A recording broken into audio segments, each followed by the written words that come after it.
Well, here at the George R. Brown Convention Center, the city has stood up a shelter for people who've lost their homes in the flooding. We've got a capacity here at the shelter of about 5,000 people. Right now we've got about 3,000 here.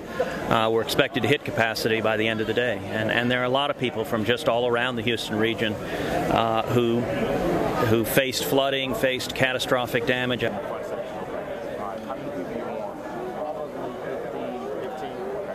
Well, look, I think there'll be plenty of time after this disaster is over to look back in hindsight and to see what lessons could be learned, what could have been done differently. I will say I have been very impressed at the cooperation we've seen with the local, the state, and the federal resources. I've been spending much of my time trying to talk to all three levels and just encourage the teams to work together and mobilize, maximize the resources. Right now, the number one priority is on preserving lives.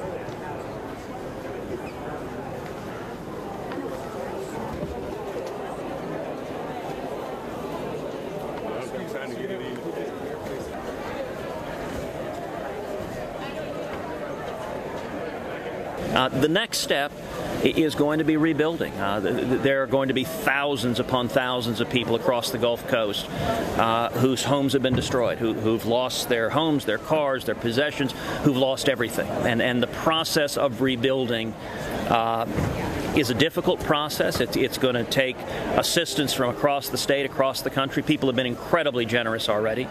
But we'll get through that, and then there will be time in the future to worry about looking back and second guessing.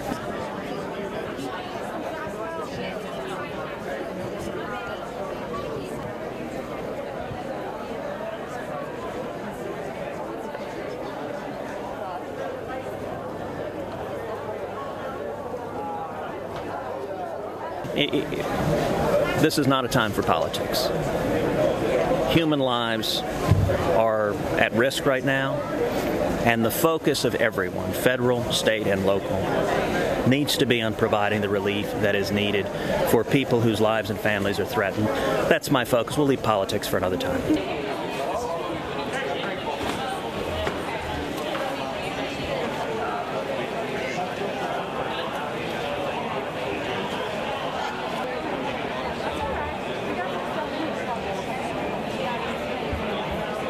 On the northeast side of town off of McCarty, and what happened is that we sit there and waited for someone to come in to pick us up, and we wound up having almost 26 inches of rain in our home.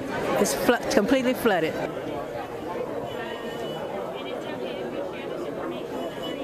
And he's disabled, and we had to pull him on top of the house. How's he doing? He's doing fine. To be expected. He's a little tired. We haven't slept for at least 24 hours, but we're doing great.